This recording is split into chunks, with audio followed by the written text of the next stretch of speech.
أحب الوفاء بشتى الصور. أحب الوفي الأمين الأغر. This is a topic that I personally feel strongly about.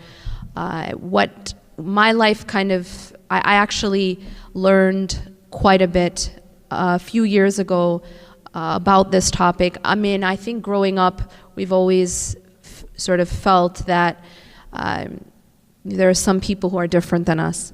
But I think that for me, it became more personal many years ago when I met a friend of mine.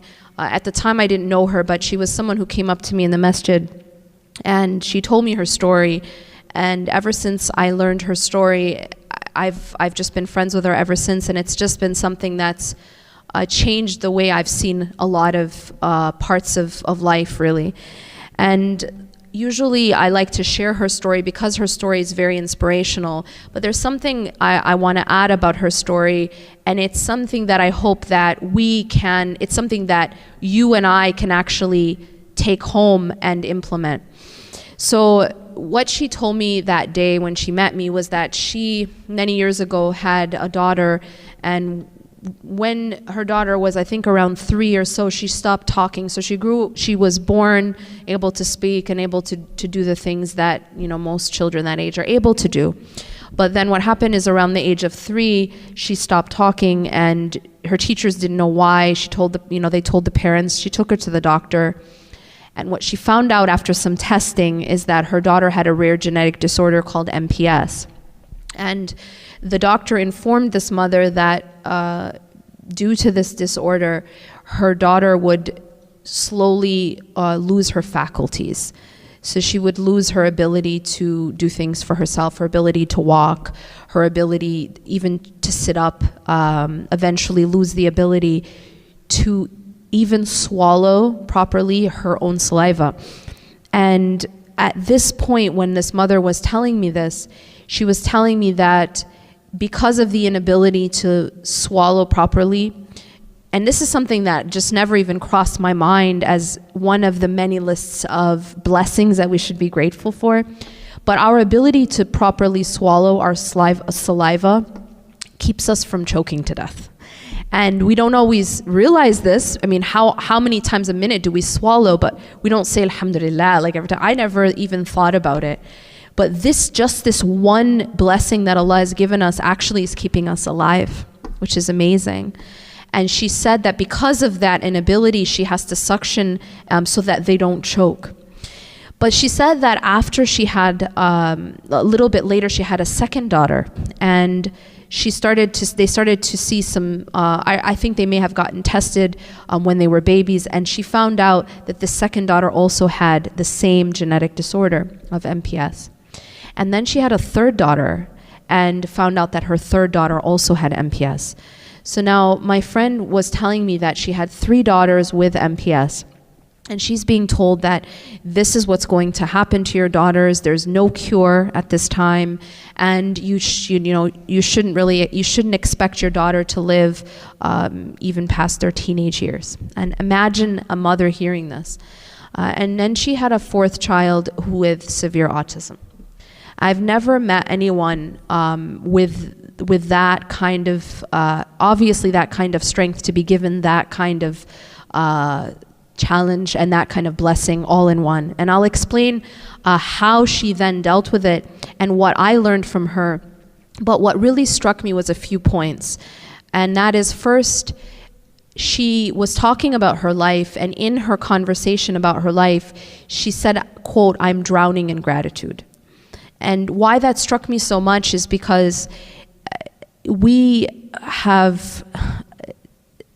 can't wrap our minds around something like that, hearing something like that, and yet we, with our lives, have trouble sometimes being thankful. We have sometimes trouble being grateful, although we have, what would be considered complete ease in comparison to what she has. And yet she was saying she was drowning in gratitude. And what that taught me is that ease and hardship aren't just about what you're given in life, But ease and hardship have to do with the state of your heart and the state and one's relationship with Allah subhanahu wa ta'ala and the help that Allah gives.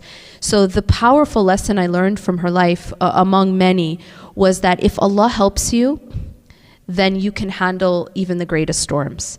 And not only can you handle them, but to be able to be standing in that storm and being grateful, not only that you're surviving, but that you're thriving, that absolutely amazed me. And to me, that was a sign of Allah subhanahu wa ta'ala.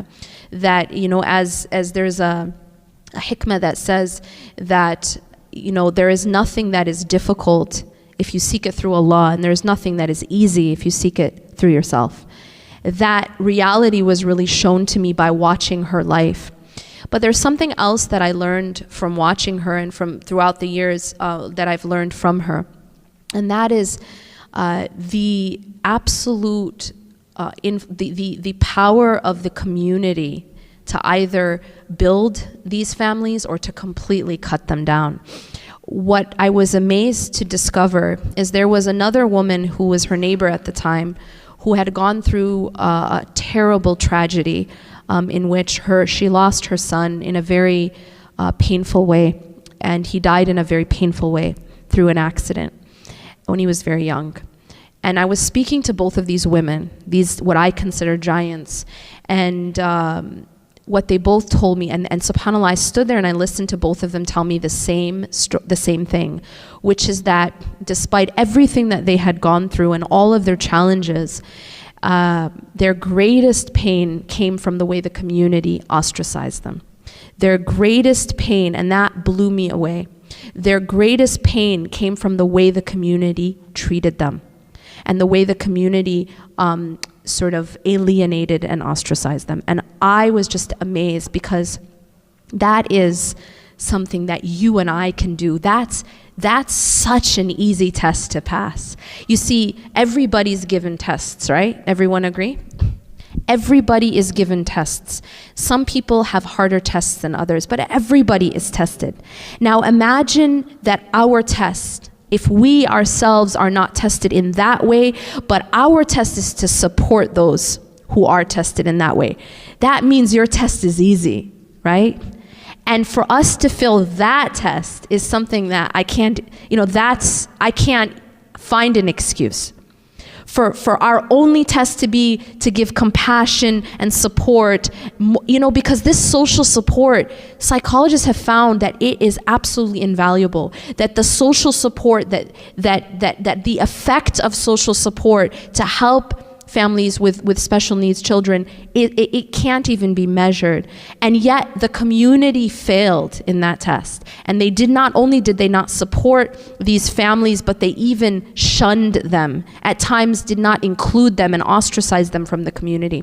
So the reason why I want to point that out is that's something everyone can do, regardless of your own personal situation, regardless of whether or not you yourself have someone in your family who has special needs.